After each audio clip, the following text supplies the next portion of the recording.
आपने तो नासिर के होने वाले बच्चे के आगे मेरे बच्चे को इग्नोर ही कर दिया है। आप हो या मामा हो, सबको नासिर के होने वाले बच्चे की फिक्र है। मेरी और मेरे बच्चे की फिक्र तो है ही नहीं किसी को। बिल्कुल परवाह है हमें जावियर की बेटा, क्यों परवाह नहीं है। मगर देखो, तुम भी इज्जत से बात किया करो, सही है ना। इस तरह नाम ले लेके बात मत किया करो, ठीक है। भाभी है वो तुम्हारी बेटा। बाबा आप देखें ना कि नासिर किस तरह से मेरे साथ पेश आता है तो आपको पता चले। उसे तो अपनी बीवी के अलावा कोई दिखता ही नहीं है।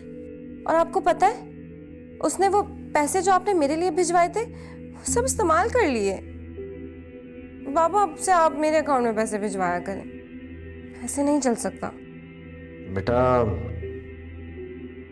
देखो, बात को समझो, इस वक्त यहाँ पे भी हालात जो है ना उनका कुछ पता नहीं है, सही है ना। मेरा कॉन्ट्रैक्ट रिन्यू होता है नहीं होता इसका भी कुछ पता नहीं है। मैं तो अपने कॉन्ट्रैक्ट के लिए बेटा बहुत परेशान हूँ। देखो, अगर तो मेरा कॉन्ट्रैक्ट रिन्यू नहीं हुआ तो हो सकता है मुझे पाकिस्तान वापस आना पड़े। पर ऐसी कंडीशन में मैं तुम्हें अलग अकाउंट में पैसे कैसे भेजूं बेटा। बाबा मैंने तो आपसे इतने पैसों की डिमांड ही नहीं की, आप तो मुझे ऐसे जता रहे हैं। नहीं बेटा, मैं आपको जता नहीं रहा हूँ, मैं सिर्फ समझा रहा हूँ। मैंने पूरे घर की जिम्मेदारी सर पर लेनी है बेटा, सिर्फ एक बंदे की जिम्मेदारी नहीं है मेरे सर पर, पूरे घर को लेकर चलना है साथ में। आप अपने बेटे, बहू और पोते की फिक्र करें, मेरे और मेरे बच्चे की तो खैर है, मैं खुद देख लूंगी।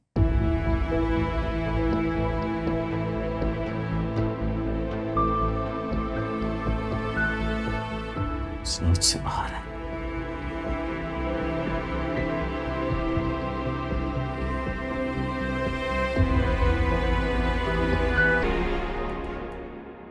देखो, बात को समझो, इस वक्त यहाँ पे भी हालात जो है ना उनका कुछ पता नहीं है, सही है ना।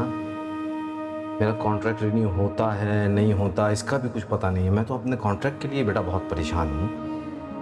देखो, अगर तो मेरा कॉन्ट्रैक्ट रिन्यू नहीं हुआ तो हो सकता है मुझे पाकिस्तान वापस आना पड़े। पर ऐसी कंडीशन में मैं तुम्हें अलग अकाउंट में पैसे कैसे भेजूं बेटा।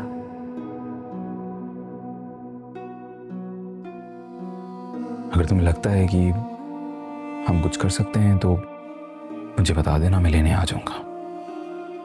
और अगर नहीं तो खामोश रहना, वकील करने की भी जरूरत नहीं है, मैं खुद तुम्हें छोड़ दूंगा।